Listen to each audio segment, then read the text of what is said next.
काम कर भी रही है और बहुत संयम बरतते हुए वो कार्रवाई कर रही है। उसने नहीं क्लेम किया कि कराची उसने हासिल कर लिया है, इस्लामाबाद पर कब्जा कर लिया है और पोर्ट को बर्बाद कर दिया है। उसकी तरफ से ऐसा कोई क्लेम नहीं किया गया है। फिदाइन हमले से लेकर न जाने क्या क्या बातें, मतलब जो भी खाम ख्याली उनके दिमागों में पलती है या जिससे उन्हें लगता है कि ये जो कुछ हजार लोग देख रहे हैं ये लाखों में या और ज्यादा आगे बढ़ जाएंगे, वो इसको और ज्यादा इसको करते हैं। और कैसे ड्रामेटिक तरीके से रिपोर्टिंग की जाती है कि बॉम्ब्स गिर रहे हैं और आपने अपने आप को साइड किया हुआ है। आप किसने आपसे कहा है कि आप जान अपनी खतरे में डालकर इस तरह से लाइव रिपोर्टिंग करिए? ये तो अब रक्षा मंत्रालय ने कह दिया कि आपको लाइव रिपोर्टिंग इस तरह से नहीं करनी है। यहां तक कि लोगों से भी मना किया है कि अगर इस तरह की कोई वीडियोस हैं तो आप सोशल मीडिया पर उनको पोस्ट मत करिए, ये बाकायदा तौर पर कहा गया है। विवेक जी, मैं 2 मिनट में आपके पास आ रही हूँ। एक क्विक रिएक्शन सिद्धार्थ जी आपसे, कैसे देख रहे हैं आप इस सबको, इस सारे तांडव को जो मीडिया की तरफ से किया जा रहा है, और इस सब में सेंसिटिव होती इस पूरी सिचुएशन को कितना एस्केलेट होते हुए देख रहे हैं? क्या आपको नहीं लगता 22 तारीख से लेकर आज तक अभी तक प्रधानमंत्री की तरफ से कुछ भी नहीं कहा गया है? उनको कम से कम देश जब एक ऐसी ऊहापोह से गुजर रहा है, एक मुश्किल दौर से गुजर रहा है, लोगों में भय है, डर है और ये मीडिया इसको और बड़ा चढ़ाकर बता रहा है, तो उनको सामने आकर सांत्वना देनी चाहिए, बताना चाहिए हम किस स्टेज में हैं और आगे और क्या होने जा रहा है और कैसे संयम बरतना चाहिए। ये सब बातें नहीं कहनी चाहिए क्या? ने जो कहा, इस कार्यक्रम में एक चीज स्पष्ट हो रही है दर्शकों को कि एक समस्या है, एक कोई सच है और शायद उसका कोई समाधान है। समस्या ये है कि कल रात जिसने भी टीवी देखा उसने ये देखा कि भारत की गोदी मीडिया ने कराची से लेके इस्लामाबाद से लेके न्यूयॉर्क तक को अपने कब्जे में कर लिया। सुबह सुबह इन तीनों शहरों को वापस उन लोगों को दे दिया गया क्योंकि दिन भर आराम करके फिर आज रात में फिर हमला करना है।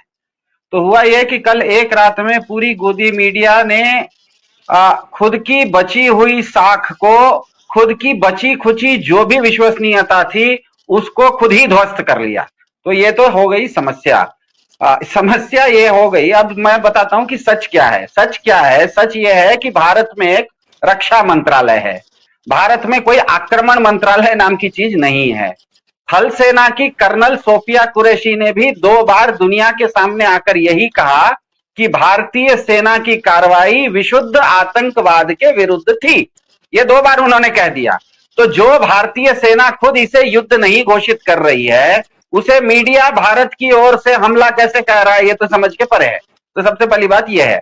और हुआ यह है कि हुआ यह था, इसको मैं सिलसिलेवार आपको बता देता हूं। 22 अप्रैल को जैसे ही पुलवामा की पहलगाम की घटना हुई, उसके अगले ही दिन जैसे ही भारत सरकार ने सर्वदलीय बैठक बुलाई, उसमें उन्होंने मान लिया भारत सरकार ने कि कहीं ना कहीं सुरक्षा चूक हुई थी। उसके तुरंत बाद हमें पता है कि भारत की कैबिनेट ने तीनों सेनाओं को बुलाया और कहा कि इस पर उचित कार्रवाई कीजिए। अब इसका मतलब बिल्कुल स्पष्ट हो गया कि भारत की विधायिका, खास करके जो 240 चुने हुए सरकार चलाने वाले सांसद हैं, उनको यह एहसास हो गया कि यह विषय इतना जटिल है कि अब वो इसको हैंडल नहीं कर सकते, इसको एक्सपर्ट्स को आउटसोर्स करना पड़ेगा। और उन्होंने इस चीज को एक्सपर्ट्स को आउटसोर्स किया। इसका प्रमाण यह है कि पिछले 48 घंटे से सेना की ओर से जो भी भारत कार्रवाई कर रहा है, उसमें एक भी चुने हुए विधायिका सांसद के लोग टीवी पर आपको नहीं दिख रहे हैं। केवल और केवल कार्यपालिका के लोग दिख रहे हैं। कभी सोफिया कुरैशी जी दिख रही हैं, कभी कर्नल सोफिया कुरैशी जी दिख रही हैं, कभी विंग कमांडर सिंह मैडम दिख रही हैं और कभी विक्रम मिस्त्री दिख रहे हैं। ये सब कार्यपालिका है। चुने हुए विधायिका के एक भी लोग टीवी पर नहीं आ रहे हैं। इसका मतलब पूरा का पूरा प्रोफेशनल्स इस चीज को हैंडल कर रहे हैं। जब चुने हुए विधायिका ने ही अपने आप को शांत कर लिया है, मौन रखा है, तो मेरे ख्याल से चाय से ज्यादा केतली गर्म नहीं हो सकती। ये सीधा सा नियम होता है।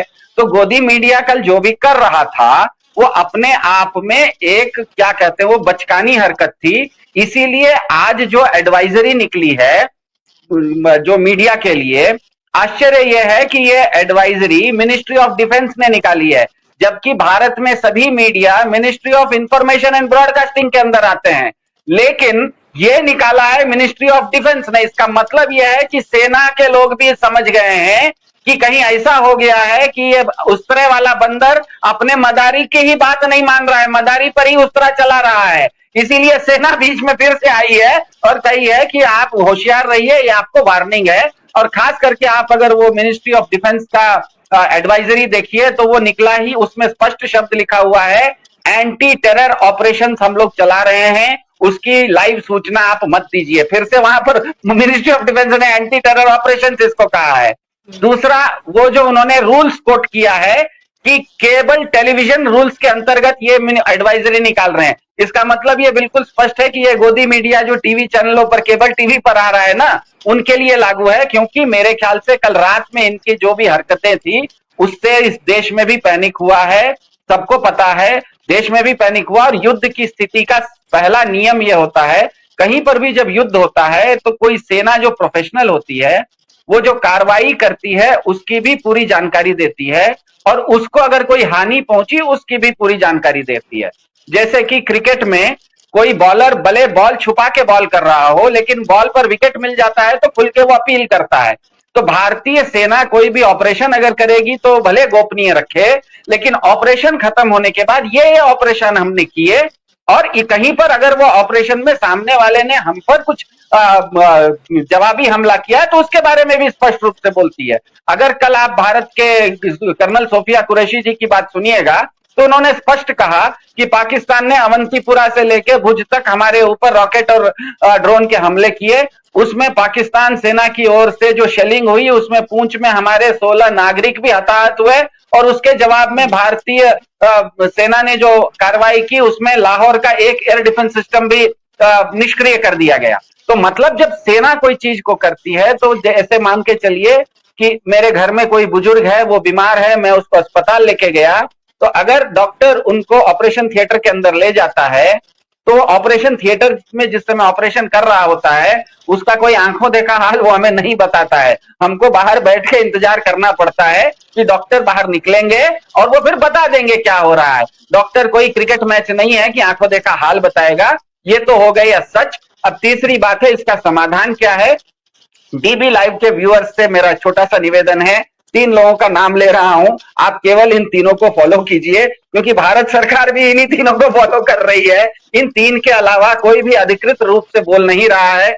एक तो स्वाभाविक है, कर्नल सोफिया कुरैशी जी, पूरी भारत और पूरी दुनिया उनको जान गया है, वो जो कहती हैं बस उतने को सच मानिए। दूसरा विक्रम मिस्त्री जी हैं, इसमें कूटनीतिक और दुनिया भर से किस तरह की प्रतिक्रियाएं आ रही हैं वो भी एक महत्वपूर्ण पहलू है, वो विक्रम मिस्त्री जी बता देते हैं। और तीसरा रणधीर जायसवाल जी जो मिनिस्ट्री ऑफ एक्सटर्नल अफेयर्स के हैं। ये तीनों कार्यपालिका के लोग हैं, इनका राजनीति से कोई लेना देना नहीं है।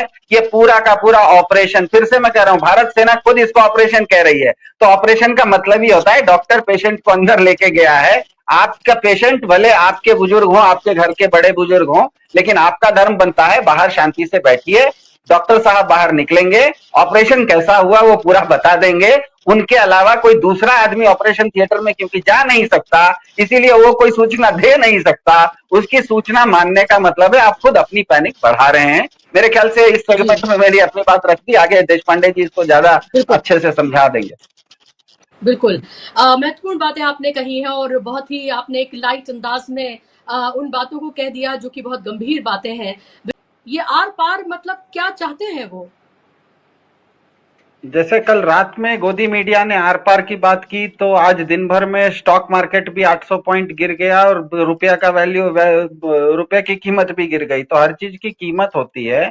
लोगों को ये समझना चाहिए कि ये मामला बहुत संजीदा है, टेस्ट मैच जैसा है। ये T20 का कोई सुपर ओवर नहीं है कि 6 बॉल इधर से कर दिया, 6 बॉल उधर से कर दिया, गेम खत्म हो जाएगा। एक चीज बिल्कुल इस चीज में स्पष्ट हो गई है, मैं उसको दोहराऊंगा लेकिन दोहराने की जरूरत नहीं है। पहलगाम के बाद ये बिल्कुल स्पष्ट हो गया है कि बीजेपी के लोगों की विचारधारा कुछ भी हो, लेकिन भारत सरकार की नीति में उससे अंतर आ गया है। भारत सरकार स्पष्ट रूप से 2 दिन पहले जब उसने ऑपरेशन सिंदूर के बारे में कहा तो कर्नल सोफिया कुरैशी ने उसको कहा। भारत के विदेश सचिव ने यहां तक कह दिया कि पाकिस्तान की ओर से पहलगाम हुआ ही था भारत में धार्मिक उन्माद फैलाने के लिए, दंगे भड़काने के लिए। तो इसका मतलब ये बिल्कुल स्पष्ट है कि भारत की सरकार और बीजेपी के हो सकते हैं समर्थक हो या सांसद हो या 240 जो भी हो, उन दोनों में एक बिल्कुल अंतर आ गया है। और अभी जो ऑपरेशन ये चल रहा है उसमें भारत की पूरी विधायिका नेपथ्य में जा चुकी है और ये केवल और केवल कार्यपालिका इसको प्रोफेशनली हैंडल कर रही है। और प्रोफेशनली वो कैसे हैंडल कर रही है उसका मैं, जैसे आपने पूछा क्या ये एस्केलेशन होगा, डी एस्केलेशन होगा, तो अगर 1 मिनट में मैं उसको समझा दूं, 1 मिनट समय है बुशरा जी? तो जी सबसे जी, बोलिए सबसे बोलिए। पहले कोई भी युद्ध होता है ना, कोई भी, अगर पहले बात तो ये कि अभी भारत में युद्ध नहीं हो रहा है।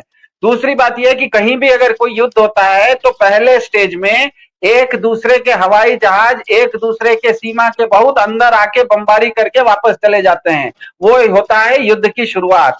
दूसरे स्टेज में जब बमबारी या शुरू हो जाती है हवाई जहाजों से तब होता है कि थल सेना दूसरे के देश में घुस के उनकी जमीन को हथिया लेती है, उनके जमीन पर जाके बैठ जाती है।